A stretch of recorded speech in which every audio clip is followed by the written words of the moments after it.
இந்த ஈஸியான health drink பண்ணுறதுக்கு முதல்ல ஒரு ப்ரெஷர் குக்கரில் நான் 1/2 கப் அளவுக்கு கேரட் சேர்த்துக்கிறேன். அது கூடவே 10 பாதாம் 10 முந்திரி சேர்த்து 1 கப் அளவுக்கு தண்ணி வச்சு இது ஒரு 2 விசிலுக்கு நல்லா வேக வச்சு எடுத்துக்கலாம்.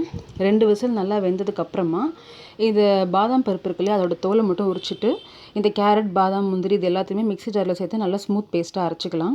அரைக்கிறதுக்கு தண்ணி தேவைப்பட்டுச்சுன்னா இந்த வேக வச்ச தண்ணியவே யூஸ் பண்ணி அரைச்சிக்கோங்க. இப்போது நான் வந்துட்டு ஒரு 2 கப் பாலை வந்து இங்கே காய வச்சுருக்கேன்.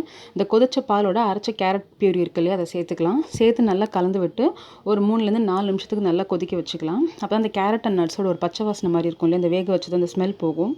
இப்போ வந்துட்டு ஒரு 3 டேபிள் ஸ்பூன் அளவுக்கு சர்க்கரை சேர்த்துக்கிறேன். அது கூடவே ஒரு 2 ஏலக்காய் வந்துட்டு நல்லா பொடி பண்ணி சேர்த்துக்கிறேன்.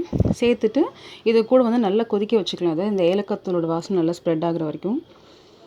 இது ஒரு 5 நிமிஷத்துக்கு அப்புறம் பார்த்தீங்கன்னா நல்லா கொதிச்சு கொஞ்சம் திக்காக இருக்கும். ஸோ அந்த ஸ்டேஜில் இது அடுப்புலேருந்து எடுத்துடலாம். எடுத்துகிட்டு அப்படியே கிளாஸில் சர்வ் பண்ண வேண்டியது. அதை ஃபில்டர் பண்ணக்கூடாது. இது நீங்கள் நைட் டைமாக இருந்துச்சுன்னு சொல்கிறதுனால நாங்கள் சூடாக குடிக்கிறோம். டே டைமாக இருந்துச்சுன்னா நீங்கள் ஃப்ரிட்ஜில் வச்சு சில் பண்ணி கூட குடிக்கலாம். ரொம்பவே டேஸ்டியாக இருக்கும். ஸோ ரொம்பவே ஈஸியான ஹெல்த் ட்ரிங்க். கண்டிப்பாக ட்ரை பண்ணி பாருங்கள். தேங்க்ஸ் ஃபார் வாட்சிங்.